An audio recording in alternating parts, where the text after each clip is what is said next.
Teddy's staff and business associates, seeking to find anyone who might provide some leads.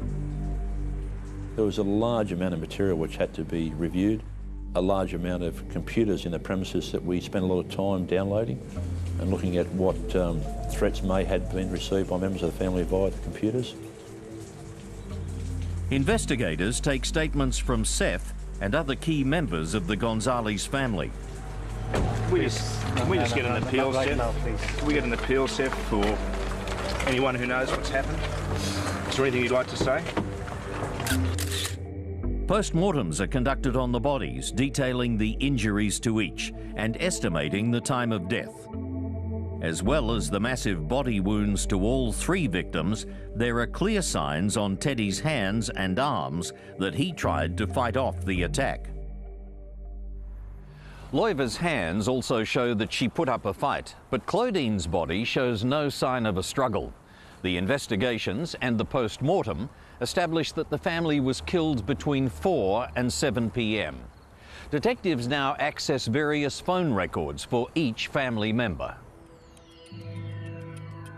At around 4:10, Claudine, who was alone in the house, sent a text message to a friend asking about a recent party. She was attacked soon afterwards.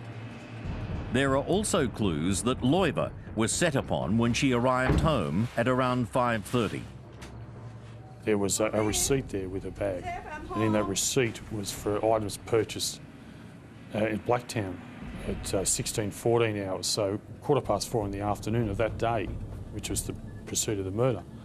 She was at Blacktown, so that gave us a time reference for her killing. There's then another gap of about 90 minutes before Teddy was attacked as he came through the door at around 7 p.m. This time is calculated from his comparative body temperature. Hello, I'm home. So working out that Claudine and Mrs. Gonzales had lower body temperatures than Mr. Gonzales gave us a clue, and I think an important clue, that their deaths were considerably earlier in the piece than Mr. Gonzales.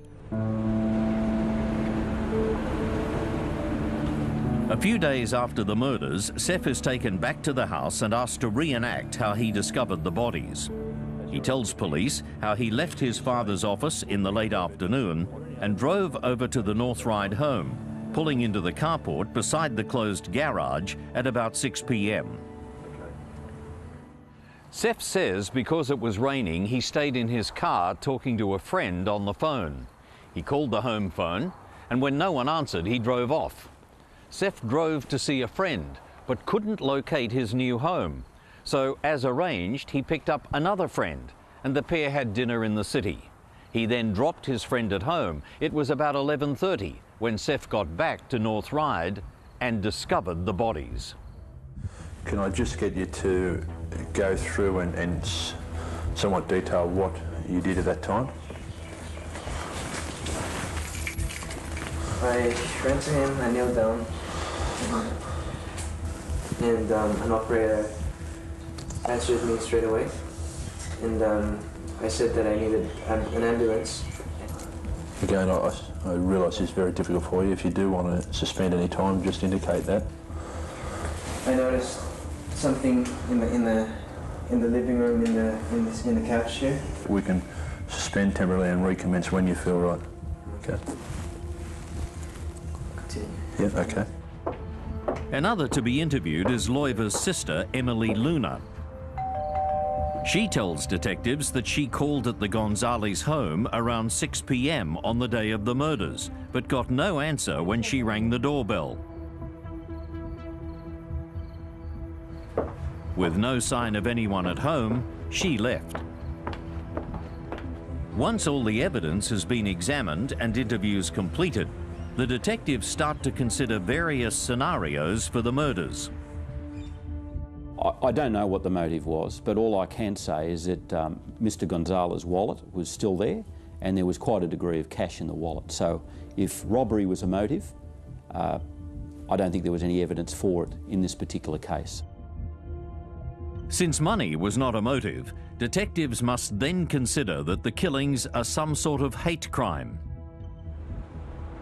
Seth tells detectives about a recent road rage incident in which his family was abused and briefly followed by a car full of thugs. The driver of the vehicle drove past them not far from their house and yelled out an anti-Asian comment before speeding away. Wednesday. He's on the hunt for a ruthless killer. Please find my husband's murderer. But is